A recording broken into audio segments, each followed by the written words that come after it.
Dans cet épisode, je reçois Stella qui est consultante en style. On va parler de confiance en soi, d'alignement et de comment adapter son style vestimentaire à sa personnalité.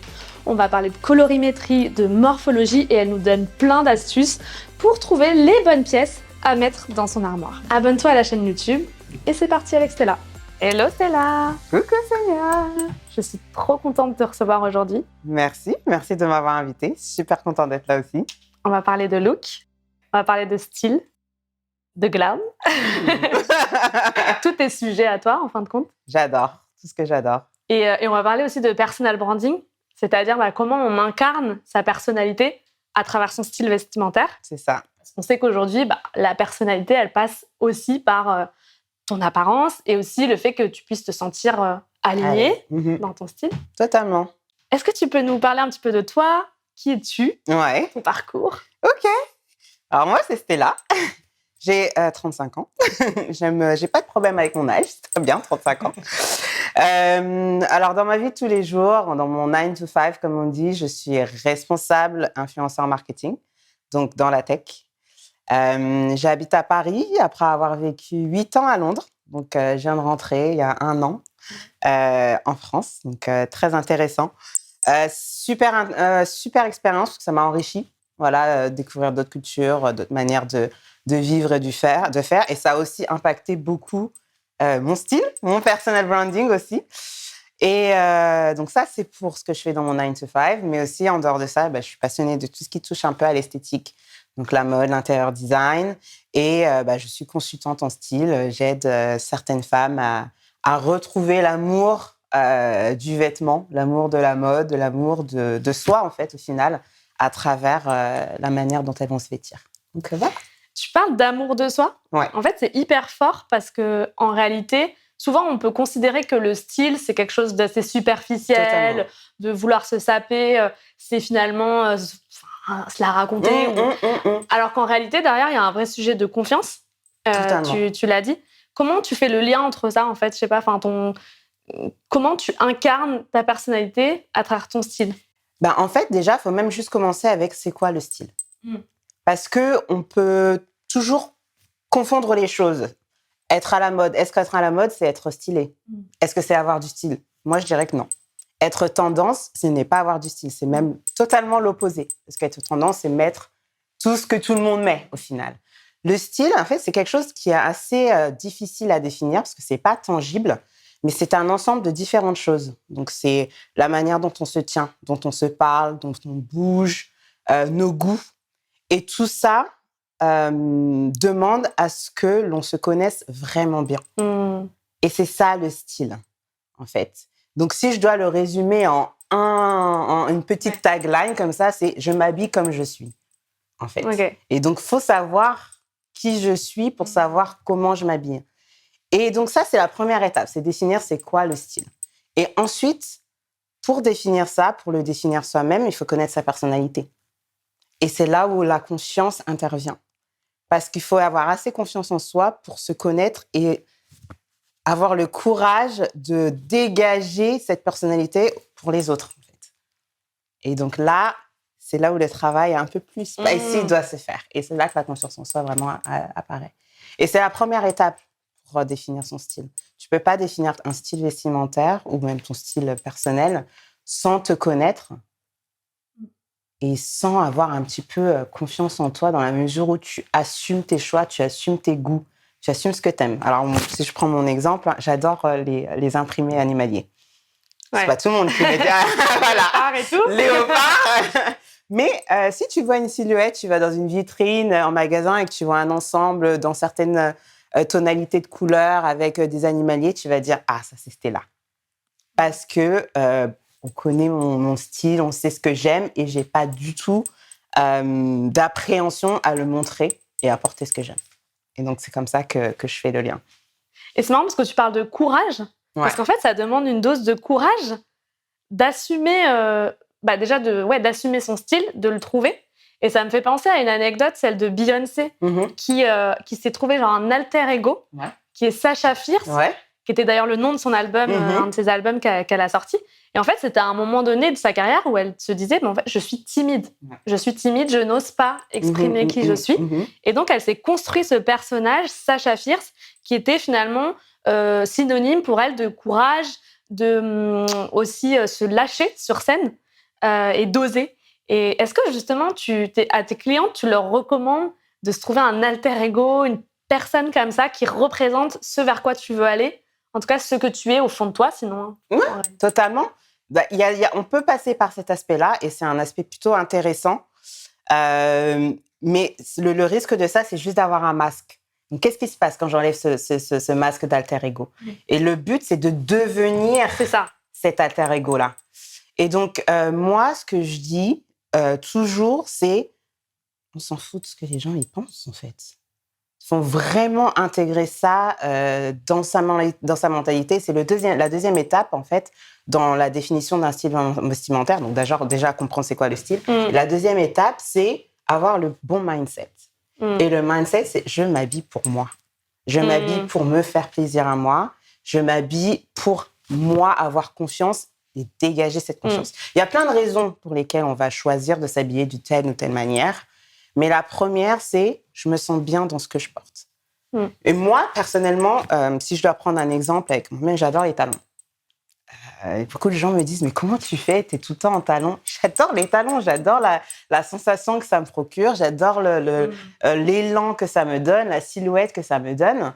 Et ça me procure de la confiance, donc ce qui fait que je peux affronter le monde, entre guillemets, avec sérénité. Et donc, il faut comprendre quels sont les aspects des vêtements que l'on a qui te procurent cette sensation-là, en dépit de ce que les gens peuvent penser. Il faut vraiment se dégager de ça. Et je le dis tout le temps, hein, la vie, elle est beaucoup trop courte pour se brider à cause de ce que les gens vont dire. Et je vais reprendre Coco Chanel, je sais que c'est un peu cliché, mais elle le dit tout le temps, every day is a fashion show and the world is your runaway. Et je le prends vraiment comme ça. Parce que pourquoi passer son temps à se soucier de « Ah, si je mets cette veste rouge, je vais me faire remarquer » ou si je mets un pantalon à paillettes, on va se dire « Mais pour qui elle prend celle-là ?» Il faut se détacher de ça. Parce qu'il n'y a pas de raison. Voilà. Yes, trop bien. Et du coup, il y a un aspect vraiment émotionnel finalement à son rapport aux vêtements. Ouais. Et ça, comment tu le gères avec tes clientes? Est-ce que vous faites un travail là-dessus? Par exemple, tu vas mettre une pièce, tu vas essayer de ressentir une émotion, un sentiment. Qu'est-ce que ça me procure? Est-ce que ça me procure la confiance? Est-ce que ça me procure la joie? Tout ça, comment tu le travailles? Alors, il y a plusieurs choses. Il y a l'aspect émotionnel, comme tu le dis. Quand tu portes un vêtement, tu dois te sentir bien dedans. Mais malheureusement, nous, les femmes, en 2023, on nous demande 1 milliard de choses. Donc, il faut être des Wonder Woman et on ne peut pas être des Wonder Woman. Et aussi, on a cette appréhension face à la taille, à nos silhouettes. On est tout le temps renvoyé à notre image physique. Donc, moi, je suis plutôt généreuse en forme, mais ce n'est pas quelque chose qui me dérange particulièrement. Je fais avec. Et du coup, je connais assez bien mon corps pour savoir ce qui va m'aller, ce qui ne va pas m'aller, et ce qui va me procurer cette sensation de joie quand je porte des vêtements. Et en fait, on est toujours un peu dans je mettrai ça quand j'aurai perdu 5 kilos. Je mettrai ça quand je ferai un 36. Je mettrai ça quand. Et on n'est jamais contente. On est toujours à vivre, en final, dans le futur. Mais c'est super frustrant au bout d'un moment. C'est ça. Et tu te retrouves dans ton armoire avec que des tailles 34, 36. Que des tailles 34. En attendant que tu arrives finalement à cette date-là. Et c'est ce qui peut être très frustrant dans notre rapport à la mode et à nos vêtements. Donc, au final, ce que j'essaie toujours de dire, c'est à ce moment T, là, présent, là, tout de suite, à quoi je ressemble, qu'est-ce que j'aime, qu'est-ce qui me va. Et au final, si je dois perdre 10 kilos, je perdrai 10 kilos. Mais je me détache de cette façon de penser, de me dire je serai contente, je serai happy quand j'arriverai à un certain point. Non. Donc là, j'ai peut-être 5 kilos à perdre, mais ça ne m'empêche pas de m'habiller là comme j'ai envie, avec mes 5 kilos en trop. Et quand je perdrai mes 5 kilos, tant mieux, je pourrais essayer et faire d'autres choses.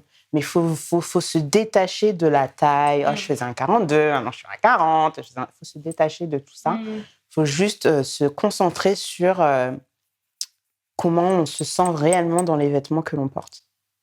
Mais c'est un taf à part entière quand même de passer du temps à chercher ce qui te correspond, ce qui te correspond moins. Donc ça, déjà, ça prend du temps. Ouais. Comment on gère, tu vois, le fait de trouver la bonne pièce, de bloquer du temps pour aller faire du shopping? Où est-ce qu'on fait du shopping? Moi, parfois, je suis un peu perdue. Je me dis, il faudrait que j'aille renouveler. Mais en réalité, t'as les grandes marques, etc. Mais c'est toujours un peu la même chose. Comment on arrive à trouver les bons endroits, et dégager le temps aussi, parce que moi, je trouve que ça prend vraiment beaucoup de temps. Ça prend du temps, ça prend beaucoup de temps. Et c'est pour ça que c'est super important, et je dirais que c'est un peu la 3e étape dans la définition de son style personnel, c'est de se créer une garde-robe capsule. Donc, une garde-robe capsule, c'est une garde-robe qui est composée que de vêtements, que vous portez tout le temps, 2, qui sont de saison, qui sont basiques, c'est-à-dire intemporels. Ils vont vraiment vous accompagner pendant toutes les saisons, pendant des années à venir, qui sont intemporels. Et ce qui fait que quand on a ces éléments qui sont capsules, qui sont partie de la garde-robe capsule, on gagne énormément de temps. Parce que tout est de qualité, tout nous va, tout est en fonction de notre morphologie, tout va avec les couleurs qui nous vont, qui sont le plus flatteuses pour nos cheveux, nos teints, etc. Et donc, une fois qu'on a cette garde-robe capsule, entre guillemets, qui est à peu près composée de peut-être 20 éléments, d'accord ? Ensuite, on s'amuse avec des pièces un peu plus fun, des couleurs un peu plus fun, des matières un peu plus fun. Les accessoires, etc. Okay. Mais avoir une garde-robe capsule qui est quelque chose qui est un peu intemporel. Donc, pour donner quelques exemples, une paire de jeans qui est bien taillée, une chemise blanche, un beau pull en cachemire noir, un beau manteau bien taillé, croisé, une veste en cuir.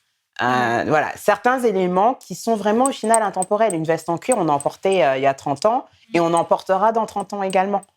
Il faut juste la choisir avec une matière, avec une coupe qui fonctionne avec notre corps et des couleurs qui nous vont bien. Typiquement, et ma sœur, elle me le dit tout le temps, elle est venue chez moi, elle me dit « Mais en fait, tu peux jamais ne pas être bien habillée ?» Parce que tous mes vêtements sont des pièces qui sont intemporelles et que je peux interchanger pour créer une tenue à chaque fois. Et une fois que je veux un truc, et une fois que je suis à l'aise dans ce schéma-là, là, je vais ajouter une paire de chaussures jazzy, je vais me prendre un petit sac métallique pour donner un peu de peps à ma tenue, etc. Donc, créer une garde-robe capsule, c'est la clé. Parce qu'au final, quand on y réfléchit, mettre un haut, un pantalon et une paire de chaussures, c'est 3 items, c'est 3 produits. C'est la même chose que mettre un sweat, un jogging et une paire de chaussures, une paire de baskets. Je vois pas de quoi tu parles. Bon, au final, ça demande le même effort. On est d'accord? Ça demande le même effort. Après, c'est en termes de choix. Et c'est là où, justement, toi, tu interviens dans l'aide que tu vas apporter à tes clientes. C'est de te dire comment tu choisis la bonne forme en fonction de ta morphologie, la bonne couleur, etc. Exactement. Et tout ça, en fait, si tu le sais pas, tu peux être amené à prendre des pièces un peu aléatoirement en fonction de ce que tu penses qui te va, mais tu n'es pas sûr. C'est ça. Et au final, tu finis par te lasser. Tu te finis par te lasser. Et c'est pour ça que c'est aussi important de faire un minimum de recherche une fois qu'on est dans une démarche de se dire « OK, je veux avoir confiance en moi, je veux me sentir bien dans mes vêtements, je veux représenter une certaine image auprès du monde, que ce soit dans l'entreprise, que ce soit au sein de ma famille, de ma communauté, d'une association, peu importe l'environnement, j'ai envie de représenter entre guillemets, mon rôle. Voilà. Moi, je suis responsable marketing et influence. Typiquement, les réseaux sociaux, c'est ma vie. Donc, quand je vais en réunion, je dois connaître les tendances, je dois connaître ce qui se passe sur les réseaux sociaux, etc. Et je dois représenter aussi cette image-là. Et il faut faire ce petit travail de comprendre le travail technique, un petit peu au final. Donc, soit on prend de l'aide extérieure, donc, on engage une consultante en style, une personal shopper, une styliste.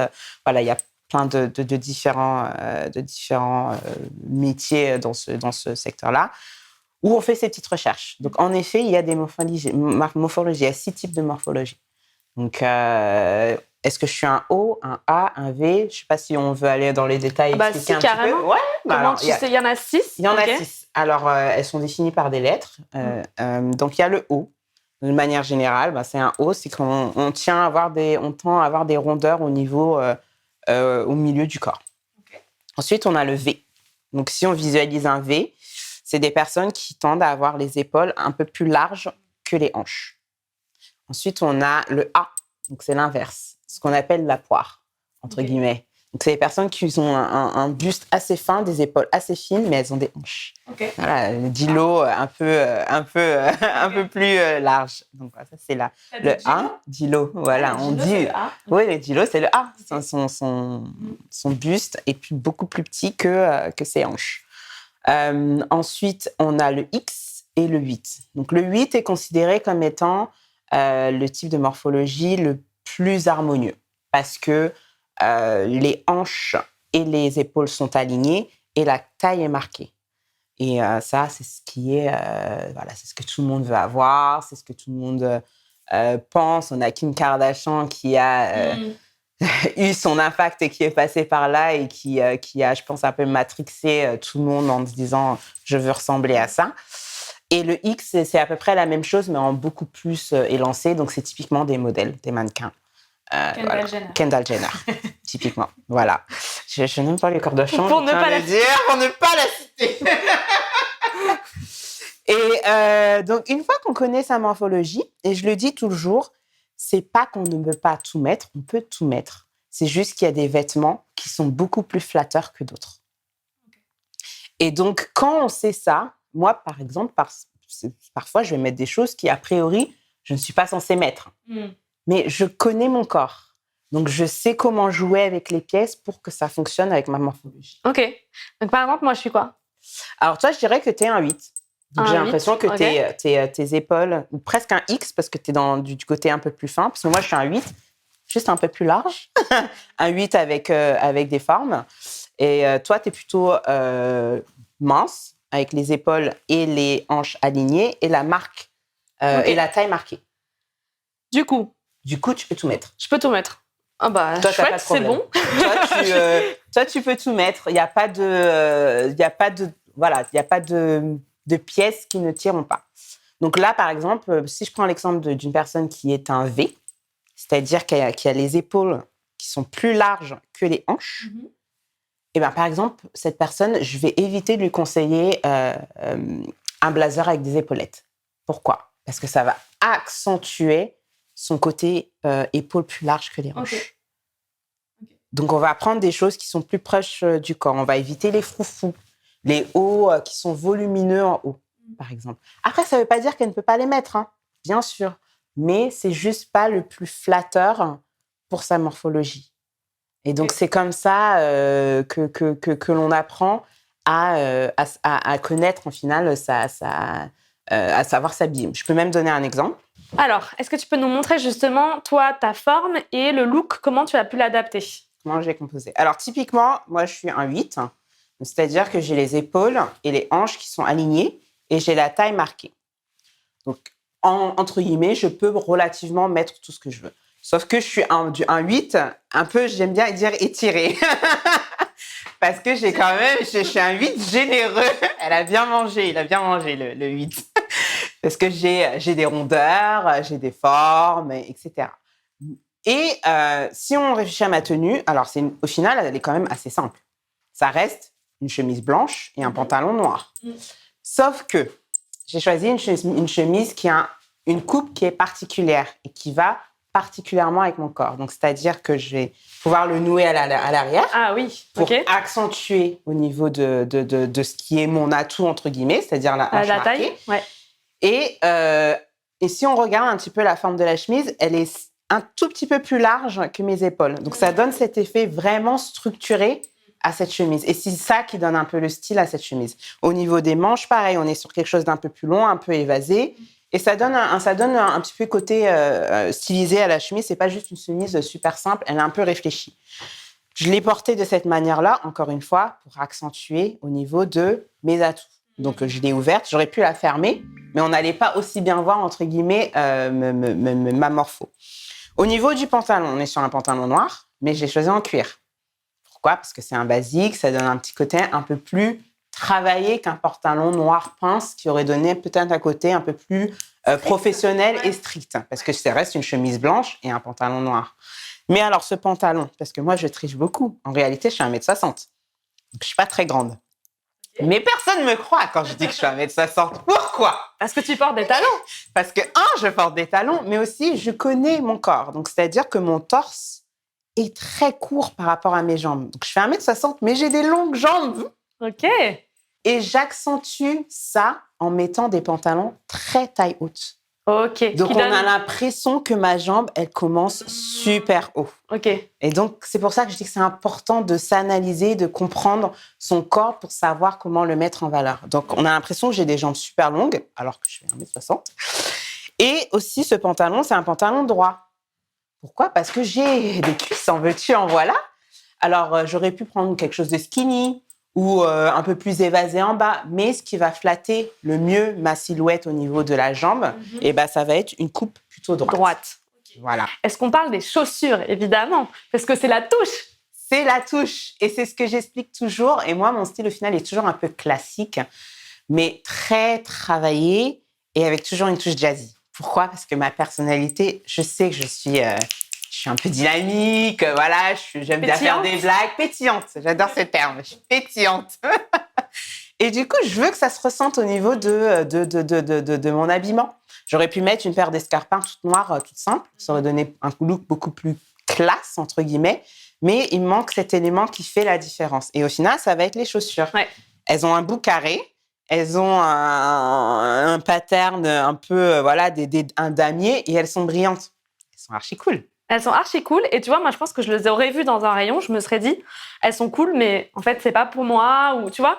Alors qu'en réalité, quand je les vois comme ça portées sur toi, je me dis, ouais, ça donne envie. Et potentiellement, j'aimerais pouvoir, tu vois. Et là, on en parle. On revient à cette notion de confiance en soi, de se connaître. Et d'assumer. Et d'assumer ses choix. Donc, moi, je vais au bureau comme ça, sans problème. Et si quelqu'un me dit, parce qu'en Angleterre, les Anglais, c'est leggings, Ugg et sweat. Et moi, petite Française, toujours pimpée, toujours bien habillée. Why are you so always dressed up? I'm like, why are you so always dressed down? Et du coup, j'assume en fait le fait de j'aime bien m'habiller, j'aime la mode, j'aime comment je me sens. Et c'est un tout. C'est l'attitude, c'est les accessoires, c'est comment je me tiens, c'est comment je parle. Et c'est ça le style vestimentaire. Et c'est quand on voit, on dit « Ah, ça c'est Sonia, ouais. Ça c'est du Stella ». Parce que on a créé une espèce de ligne éditoriale autour de ta personnalité. On en revient sur le personal branding qui fonctionne et qui te représente. Et donc moi, mon côté pétillant, jazzy, faux folle, c'est dans les chaussures. C'est dans les chaussures, ouais. C'est juste un accessoire, mais ça change tout.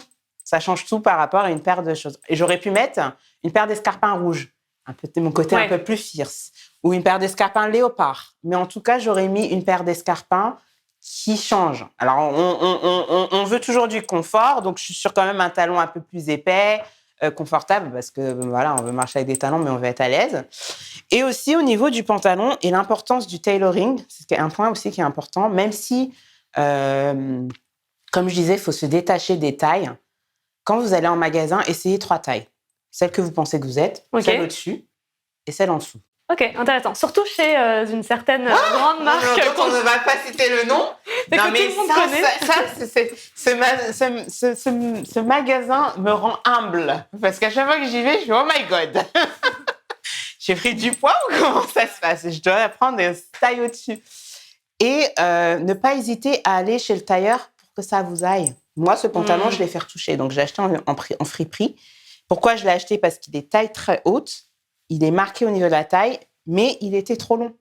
Et comme je ne suis pas très grande et qu'on veut un effet plutôt sexy et sympa, je l'ai fait raccourcir pour qu'il arrive juste au-dessus de la cheville. Et c'est ça qui fait que ça fonctionne avec mon corps.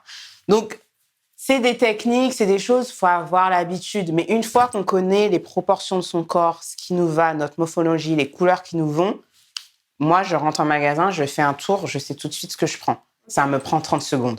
Parce que je me connais vraiment bien, entre guillemets. Après, on peut se dire aussi, quand on t'écoute, elle est passionnée par la mode, ça fait longtemps qu'elle est dedans, donc pour elle, c'est peut-être un peu plus simple, etc. Exactement, totalement. Possiblement. Bien sûr. Mais il y a aussi un truc, je trouve, c'est que quand tu prends goût aussi à ça, quand tu trouves le plaisir Exactement. de te mettre en valeur, de te sentir bien, en fait, après, tu le fais assez naturellement. Exactement. Voilà.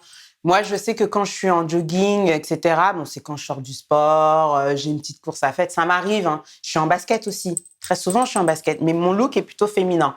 Donc, même si les jours où j'ai envie de porter des baskets, eh ben, j'aurai une robe.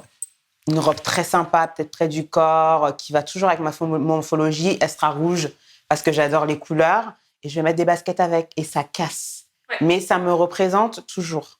Donc, encore une fois, on en revient à connaître sa personnalité, savoir ce que l'on aime, assumer ses goûts, ses choix. Une fois qu'on a ça, donc il faut s'asseoir. Qu'est-ce que j'aime? Quelles sont les couleurs que j'aime? Quels sont les patterns que j'aime? Quelles sont les matières que j'aime? Est-ce que j'aime porter des pantalons, des robes, des jupes, des shorts? Est-ce que je préfère des salopettes? Quelle est l'image que je vais représenter, que je veux que les gens aient de moi? Ah, elle a confiance en elle. Ah, c'est une boss lady. Ah, c'est une leader. Ah, elle est gentille. Enfin, voilà, plein de choses. Une fois qu'on s'est assis sur ça et définir ces choses-là, ensuite, on peut dérouler le reste. Bah, trop bien. Merci en tout cas de nous avoir présenté ton look. Bah, je t'en prie. Classe, au possible. Merci. On parlait effectivement des différentes morphologies et ce qu'on peut adapter en fonction de si on est un A, un X, un O, c'est ce que tu expliquais. Il y a un autre paramètre à prendre en compte dont tu parlais qui sont les couleurs. Ouais. Et comment trouver les bonnes couleurs adaptées à ta tonalité, à ta peau, etc. Est-ce que là-dessus, tu as des conseils?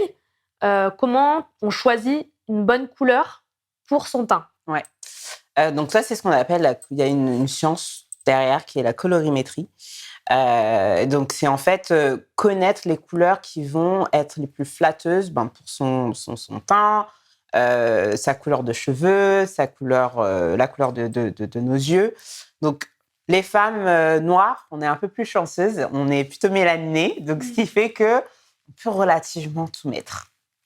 Là-dessus, on a quand même pas mal de chance.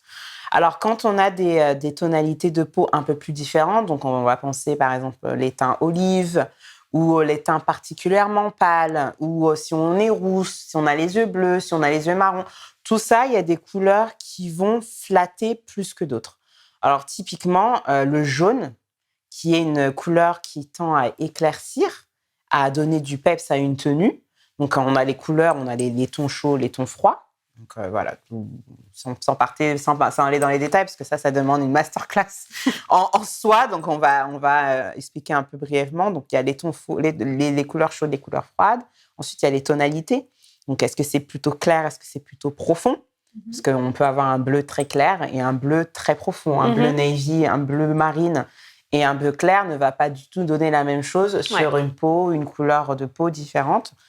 Et ensuite, on a les dégradés. Et donc, une fois qu'on connaît un peu ça, on a les couleurs qui sont opposées. Par exemple, le rouge et le jaune sont des couleurs qui sont opposées. Et on a des couleurs qui sont complémentaires, donc qui sont dans le même spectrum. Donc, par exemple, le rouge, le rose, le orange. Et ensuite, on a des couleurs antagonistes. Enfin, voilà, il y a plein de sujets au niveau des couleurs. Donc, c'est vrai que c'est quelque chose d'assez poussé, entre guillemets. Mais le plus simple, c'est d'essayer de mettre sur soi, de voir en fonction de sa peau, de prendre un miroir et de voir est-ce que ça me met en valeur? Est-ce que ça a tendance à me ternir? Ou au contraire, est-ce que ça me donne de l'éclat? Donc, c'est une des manières. Mais il faut avoir cette réflexion parce que parfois, on n'y réfléchit même pas. On se pose même pas la question. On va mettre sur soi-même. Donc, par exemple, les peaux pâles, je vais éviter le jaune. Okay. Le jaune, ça ne va pas forcément donner de l'éclat parce que c'est presque ton sur ton, entre guillemets, ça va pas donner de l'éclat. Okay. Du jaune sur une peau métissée, magnifique. Okay. Voilà, le contraste va donner quelque chose de plus intéressant. Ok, et alors, sur moi, par exemple, qui a une peau claire, comme ça. Voilà, tu as une peau claire, tu as les cheveux foncés. Donc, toutes les couleurs qui vont être plutôt dans les tons un peu chauds, ça te va. Les tons froids également, mais il faut faire attention un peu à la profondeur. Par exemple, toi, le noir va te durcir. Ok. Parce que ça va faire un contraste qui est quand même assez fort. Le gris va être un peu plus neutre. Ok. Ou le marron peut marcher aussi en fonction de sa tonalité. Est-ce que c'est un marron chaud? Est-ce que c'est un marron froid? Donc voilà, c'est vrai que c'est assez technique. Ok. Et l'information, elle est là, on peut la trouver. Et c'est pour ça qu'avoir peut-être, si on est dans la démarche de vraiment, oh, là, c'est bon, je sais m'habiller, j'apprends, j'ai confiance en moi, ça vaut le coup d'investir soit du temps en recherche, ou soit quelqu'un qui va vous aider plus facilement si vous n'avez pas le temps. Comme on dit, c'est soit tu as le temps, soit l'argent. Donc, si tu as le temps, tu recherches. Si tu as l'argent, bah, tu prends quelqu'un. Mais ça vaut le coup d'investir un tout petit peu de temps ou d'argent dans ça pour essayer de savoir, voilà, je suis en magasin, je peux prendre telle ou telle couleur, c'est ce qui me flatte le mieux. Ok. Et du coup, tu parlais d'investir pour quelqu'un qui t'aide, donc typiquement quelqu'un comme toi, un consultant en style. Est-ce que le consultant, il peut aussi venir chez toi pour t'aider à faire le tri? Parce que, en fait, il y a une question, on parlait d'organisation tout à l'heure, tu parlais de la collection capsule que tu dois avoir avec tes 20 pièces, etc. Mais il y a aussi un sujet de rangement. Ouais. Parce que, typiquement, moi, il y a des moments où j'ai pu me retrouver avec une tonne de vêtements dans mes étagères, si bien que je savais même plus ce que j'avais, il y avait moitié des choses qui me donnaient même plus envie. Tu t'y retrouves pas. Donc, est-ce que là-dessus, toi aussi, tu as une forme de conseil que tu apportes? Oui. Donc, après, ça va dépendre des personnes. Hein. Moi, j'aime bien commencer avec la base. Donc, c'est-à-dire, au début, on travaille un peu sur ta personnalité, qui tu es, ce que tu aimes, voilà, ce que tu veux, ce dont on a déjà parlé plusieurs fois. Et la deuxième étape, c'est déjà d'aller voir ce que toi, tu as déjà chez toi. Ouais. Parce que je suis pratiquement sûre que beaucoup de gens, et je l'ai déjà vu, beaucoup de gens ont déjà ce qu'il faut dans leur garde-robe. Tout le monde a relativement un manteau noir, un trench, un jean, un pull en laine bien coupé. Enfin, voilà. Et aider sur l'organisation des vêtements. C'est important d'avoir un dressing qui est organisé pour savoir ce que l'on a et que lorsqu'on on arrive devant pour choisir et composer une tenue, on ait la possibilité de tout voir. Ouais. Et on en revient à cette garde-robe capsule. Donc, c'est choisir des pièces qui vont être réutilisables tout le temps avec des combinaisons différentes. J'ai une petite anecdote sur mes réseaux sociaux. Il y a quelqu'un qui m'a envoyé un message et qui me disait je revois tes pièces tout le temps, mais elles ne donnent jamais la même chose. J'ai toujours les mêmes pièces. C'est juste que je les stylise différemment. Voilà, on a l'impression que tu as 1 milliard de vêtements, pourtant tu mets toujours, entre guillemets, la même chose. Mais non, en fait, c'est parce que je sais réutiliser les vêtements que j'ai et créer des looks différents avec chaque pièce. Donc, on n'a pas besoin... Et les gens sont surpris quand ils viennent chez moi, enfin, des amis, ils me disent « Mais en fait, t'as pas tant d'habits que ça. » T'as pas grand-chose. Parce qu'on s'attend à ce que j'ai une garde-robe. Donc, c'est vrai que c'est impressionnant parce que c'est vrai que j'ai tout un dressing. Mais en y réfléchissant, j'ai peut-être 5 pantalons. En toute honnêteté, hein, vraiment, j'ai pas tant d'affaires que ça. Donc, en fait, tu as peu de choses, mais elles sont extrêmement bien choisies. Ouais. Et de grande qualité. Et de qualité. Et d'où l'importance, en fait, d'être capable, à un moment donné, de se dire, en fait, je vais acheter un pull en cachemire chez Bompard à 500 €, mais ça va être la qualité suprême, enfin, on peut espérer en tout cas, versus à s'acheter un pull en laine chez Zara, en cachemire chez Zara ou Monoprix. Voilà, exactement. Où là, en fin de compte, il va tenir quoi peut-être 3-4 ans et après, il va se... Après, bon, forcément, il y a la question des budgets et c'est toujours un peu délicat parce que ça dépend des revenus, ça dépend de son pouvoir d'achat, etc. Heureusement, maintenant, il y a de plus en plus... On a accès, en final, aux boutiques dans le monde entier. Et même si l'offre n'est pas forcément présente en France ou en Angleterre ou en fonction de là où on est, il y a toujours une alternative.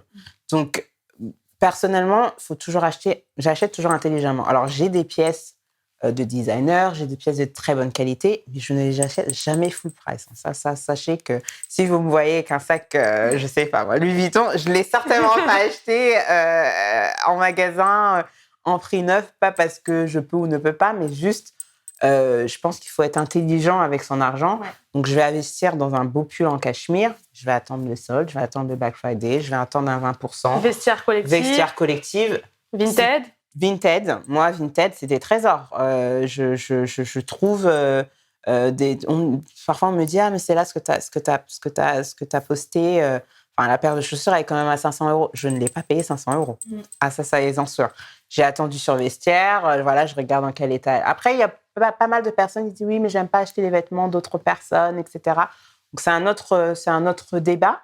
Mais en tout cas, être intelligent dans la manière dont on achète. J'achète peu.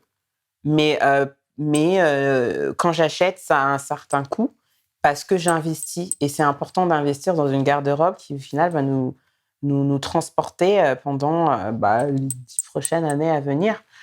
Et donc, une fois, on en revient à la garde-robe capsule, une fois qu'on a ces pièces clés, on sait les réutiliser pour créer des looks différents. On les voit, c'est super important. Donc, les pulls sont pliés d'une certaine manière. Moi, je préfère avoir les pantalons aussi pliés sur des cintres, parce que ça nous permet de voir tous les pantalons que l'on a. Les manteaux, pareil, sur des cintres. Au final, il n'y a que les pulls et les t-shirts qui devraient être pliés. Et d'une certaine manière, pour pouvoir savoir à quoi ils ressemblent. Et tout le reste devrait être sur des cintres. OK. Idéalement. OK, donc tu fais Marie Kondo, on plie ensemble. Voilà, on plie ensemble. Est-ce que tu aimes bien ce vêtement? Oui, pourquoi? Est-ce que tu penses qu'il te va? Alors, en fait, je t'interroge aussi pour savoir ce que tu as retenu, ce que toi, tu penses. Et ensuite, je dis, c'est pas que je corrige, mais je te dis, alors ça te va, oui, mais ça t'irait mieux. Ou si tu le portes comme ça serait mieux. Typiquement, j'ai des cuisses. A priori, on dit, quand on a des formes, on ne met pas de mini-jupe. C'est la règle, entre guillemets. Je mets des mini-jupes. Sauf que je choisis une mini-jupe en fonction de ma morphologie. Donc, je ne vais pas prendre une mini-jupe toute courte, toute collée, toute serrée. Non. Je vais en prendre une qui est plutôt évasée, parce que je suis une forme en 8, donc qui va serrer à la taille, qui va s'évaser parce que j'ai des hanches et des fesses. De toute façon, si je prenais une courte, on n'allait voir que mon derrière. Donc, qui est plutôt évasée, qui arrive toujours au-dessus des genoux parce que c'est court. Mais je vais l'associer avec des collants, un peu vin denier, c'est plus sexy, c'est sympa. Des talons pour élancer ma silhouette. Et je vais mettre un super blazer ou un bomber.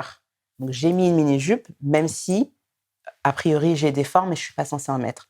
Donc, on en revient à connaître son corps, connaître sa morphologie, savoir ce que l'on a dans notre garde-robe, voir ce que l'on a dans notre garde-robe et en fait adapter en fonction du look que l'on veut créer. Ouais, et je pense qu'à ce moment-là de la conversation, c'est important aussi de le rappeler on l'a dit, on le redit, mais on le fait pour soi en fait. Exactement. Parce que sinon, on peut vite tomber dans les injonctions à être belle, injonctions à être tout le temps sur sa paix, à être tout le temps à son top.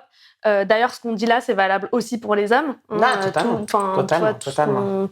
L'histoire des formes, là, on est entre meufs, donc on avance ce sujet-là. Mais voilà, c'est important aussi de dire qu'il n'y a pas à culpabiliser de peut-être pas avoir pris en main ce sujet pour le moment. Au final, c'est pas crucial. C'est pas un sujet. Après, c'est quand même quelque chose. Ça dépend à quel moment de sa vie l'on est, entre guillemets. Ouais. C'est vrai que la plupart des femmes à qui je parle, généralement, c'est après avoir eu un enfant. Oui, c'est un sujet que je connais très bien. Donc, la maternité, tu as eu ton enfant, il est là. Et ensuite, évidemment, les soins, le bébé, toute la charge mentale qui va avec. Ouais. Et très rapidement, en fait, tu te retrouves tout simplement en legging, en jogging et en sweat et en basket absolument tout le temps. Parce que c'est ce qui est le plus facile, c'est ce qui est le plus rapide, c'est ce qui est confortable aussi. On va pas se mentir qu'après une période comme ça, tu as besoin de confort. Totalement. Voilà. On se sent un peu perdu, mais après, on se perd un peu dans ce rôle. Au final, on est tellement focus sur son enfant, son bébé, sa famille, son cocon, que nous, on s'oublie, que la femme s'oublie un petit peu. Et elle revient et elle dit « Je ne sais plus ce qui me va, j'ai un nouveau corps, il faut que je l'accepte, je ne sais plus quoi mettre, etc. etc. » Et donc, c'est un bon moment, entre guillemets, pour revoir les choses que l'on a déjà dans notre garde-robe, parce que c'est une autre phase de sa vie, de femme, en fait, tout simplement. Et ça part avec l'acceptation de cette nouvelle phase. C'est comme quand on a 40 ans, on n'a plus 20 ans. Et ça ne veut pas dire que 40 ans, c'est moins bien que 20 ans. Ouais. Mais ça veut juste dire que c'est une phase différente. On a d'autres envies aussi. On a d'autres envies. On a d'autres aspirations. On veut dégager une autre image. Voilà. Donc, on en revient à accepter la phase dans laquelle on est et s'adapter. Donc, c'est pour ça que je dis toujours, c'est pas je mettrai ça quand j'aurai perdu 10 kilos. Non, c'est là tout de suite, dans la phase dans laquelle je suis, comment est-ce que je peux être la meilleure version de moi-même. Je sais que c'est un peu cliché, mais c'est toujours vrai, en fait, au final. Ouais, ou en tout cas ressentir un alignement, un bien-être, aussi, on en revient, je suis désolée, mais encore une fois, à la confiance, parce que c'est ça, le vrai sujet. Le vrai sujet, hein, et c'est pour ça que je dis, beaucoup de gens pensent que la mode, tout ça, c'est superficiel, mais ça ne l'est pas du tout, parce que c'est le premier regard que l'on a sur soi. Donc, quand on se lève le matin, on se regarde dans le miroir. En plus, on est dans une société, on est tout le temps avec nos téléphones, on se regarde constamment. Totalement renvoyé à nos images, que ce soit en meeting avec maintenant, après Covid, on est tout le temps sur nos PC avec nos caméras, et donc on voit notre image constamment, ce qui n'était pas forcément le cas avant au final. On voyait notre image le matin quand on se maquille, on s'habille, mais c'est tout. Alors que là, on voit notre image constamment avec les réunions sur Zoom. On est dans une ère réseaux sociaux, donc pareil, on est constamment confronté à notre image, constamment dans la comparaison. Enfin, on le dit, hein, aujourd'hui, il n'y a jamais eu autant de chirurgie esthétique qu'il y en a eu aujourd'hui, et de plus en plus jeune. Et on ne fait pas souvent le lien avec les filtres sur les réseaux sociaux, mais ça, c'est un sujet aussi. C'est un sujet aussi, ouais. De se sentir sans cesse déformé, de créer des complexes. Donc ça, c'est un truc aussi. C'est encore un autre débat. Mais voilà, tout ça pour dire que toute cette appréhension par rapport à notre image, au final, est quand même assez omniprésente. Ouais. Donc, même si on dit je m'en fous de à quoi je ressemble, de nanana, au final, c'est jamais vraiment vrai. On s'en fout jamais vraiment. Et moi, tu vois, c'est marrant, mais l'idée aussi de faire un podcast vidéo, c'était aussi pour travailler acceptation de soi à travers la vidéo. Moi, je pense que j'ai eu souvent ce qu'on appelle une dysmorphophobie, c'est-à-dire quand je me vois à l'écran ou sur une photo ou autre, je vais faire une fixette sur un truc, ça, ou tu vois. Et en fait, le fait aussi de se confronter à la caméra, de se confronter au regard de soi-même, je trouve que ça aide à lâcher prise et à prendre confiance et à se dire, ok, tout est pas parfait, mais en vrai... c'est OK en fait. On n'est pas parfait. On n'est pas parfait et c'est imparfait. Voilà. Totalement. Je sais qu'en regardant cette vidéo, je vais la regarder comme ça. Oh my God! Pourquoi j'ai dit ça? Pourquoi je vais faire comme ça? Non, mais c'est sûr. On est très, très, très, très critique envers nous-mêmes. Mais au final, l'exercice d'avoir fait ça va t'aider à dépasser ce jugement que tu as pu avoir vis-à-vis de toi-même. Totalement. Je pense. Totalement.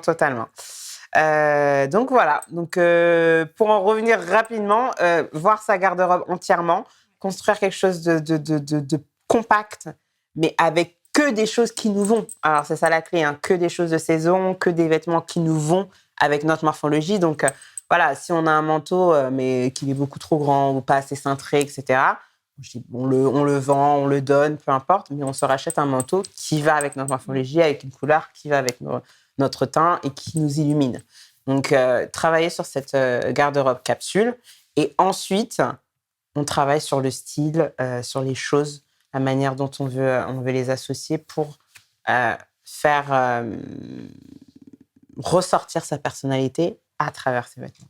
Et c'est ça, le style. Trop bien. Tu vas bientôt venir à la maison pour passer un tri. Je t'avais demandé de réfléchir à un objet qui représente quelque chose d'important pour toi. Ce serait quoi? Alors, j'ai des perles.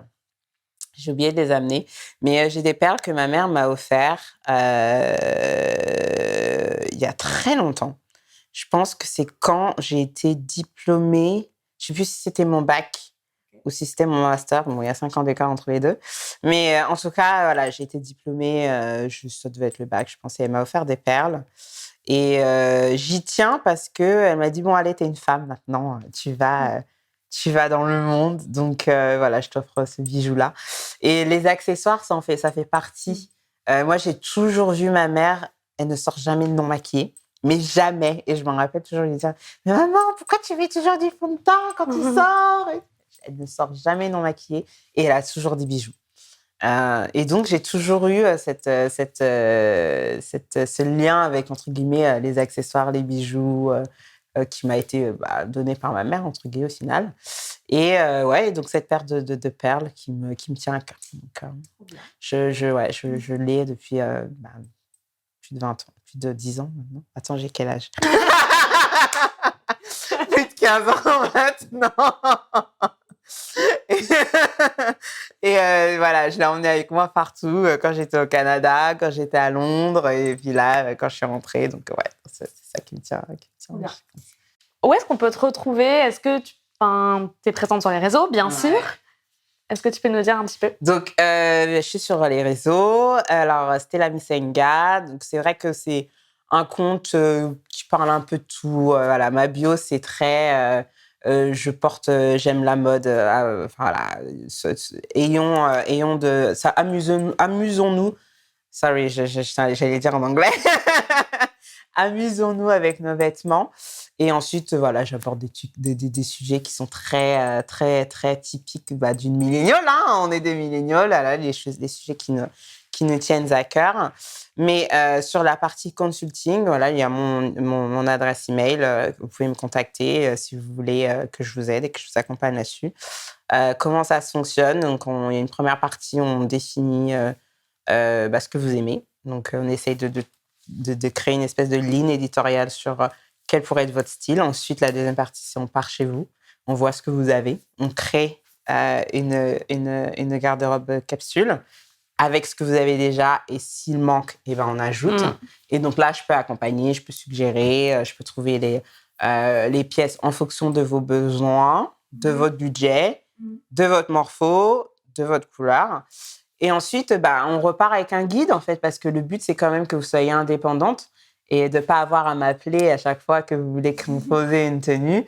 Et donc, je vous laisse un guide avec tout ce dont on a pu parler. Et ça vous donne les clés pour pouvoir, après, gérer toute seule. Trop bien, moi je signe. Et donc voilà. Non, mais en fait, je recommande à tout le monde d'aller suivre ton compte parce que je le trouve hyper inspirant. T'as tellement de looks. Moi, je me dis, mais comment elle fait pour à chaque fois, tu vois? Et au final, tu me dis, t'as 20 pièces. Je me dis, c'est pas possible. Avec tous ces looks qu'elle fait sur Instagram, et c'est hyper inspirant. Et moi, je trouve que c'est important aussi d'avoir des personnes comme ça qui t'inspirent, que tu suis, qui peuvent te donner des envies, qui peuvent te donner des idées. Donc ça, c'est super. Je conseille toujours de faire un petit mood board. Désolée, je te coupe un petit peu. Mais Pinterest, moi, Pinterest, c'est mon réseau social préféré, vraiment. Donc, il faut s'inspirer, pas imiter, parce que forcément, c'est pas la même chose, ça rend pas toujours la même chose. Mais c'est une bonne manière de voir, OK, vers quoi naturellement je tends. Parce qu'on a tous un style naturel dominant. Donc, il y a... Tu vois, par exemple, je pensais à ma sœur, elle a un look très edgy, elle aime bien les pièces un peu rock, etc. Okay. J'ai une de mes meilleures amies qui est plutôt androgyne. Donc, elle va adorer les mocassins, les pantalons droits, les blazers. Moi, je suis plutôt féminin. Donc, on a toujours quelque chose vers quoi on tend naturellement. Donc, forcément, l'industrie fait qu'on est obligé de classifier pour aider à organiser les choses. Donc, il y a les looks classiques, il y a les looks féminins, androgynes, casual, modernes. Voilà, il y a des catégories en fonction de l'école. Il y en a 9, il y en a 10, il y en a 12. Donc, on trouve sa catégorie donc, aussi. On trouve sa catégorie. Donc, c'est son style dominant, relativement naturel. Et ensuite, une fois que connaît ça, et en faisant un petit mood board, ça nous aide je tends naturellement vers ce style de look qui me plaît. Et ensuite, on peut voir, OK, moi, j'aime bien ça. Comment est-ce que je peux adapter ça à moi? Et que ça ressorte ma personnalité. Donc, c'est un bel exercice aussi pour vraiment commencer cette ébauche de OK, je veux bien m'habiller. On est en 2024, on passe à autre chose. New life. Ouais. Et dernière chose que je vais ajouter, après, on peut assumer le jogging et le sweat. Hein. Oui. Mais dans ce cas-là, il faut l'assumer. Moi, je mets des sweats. Je vais mettre une jupe et une paire de talons avec.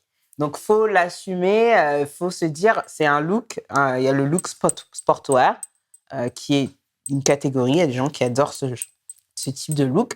Et c'est un look à part entière. Il faut que ce soit avec nos goûts, que ça représente notre personnalité. Les bonnes couleurs. Et ça, c'est ton style. Voilà. Donc ça ne veut pas dire qu'on doit bannir les leggings. Enfin, si, les leggings, ce n'est pas un pantalon, c'est à bannir. On dirait Christina Cordula. Ah non, on n'a pas de leggings. Ah non, ma chérie. Ah non, ma chérie. Ah non, ma chérie, non. C'est pas magnifique. Merci infiniment à toi. On te retrouve sur ton compte Instagram qui est, du coup, tu peux nous le dire. Stella Misenga. Je pense que tu vas mettre un petit lien ou quelque chose. On mettra le lien. Évidemment, je pense à t'abonner à la chaîne YouTube. et tu t'abonnes. Merci Sonia, franchement, tu fais un travail génial. C'est cool d'avoir une plateforme où on peut discuter de ce type de sujet pour les femmes en France. Ouais, c'est top ce que tu fais. Donc, merci. Top. Merci beaucoup. Merci. J'espère que le parcours de mon invité t'a inspiré. J'ai 2 questions pour toi. Quels sont tes grands apprentissages suite à l'écoute de cet épisode ? Que vas-tu mettre en place dès demain ? Je t'invite à prendre en note tes réponses et à me les partager via les réseaux sociaux. Si cet épisode t'a plu, abonne-toi à la chaîne YouTube et laisse un avis 5 étoiles sur Apple Podcast.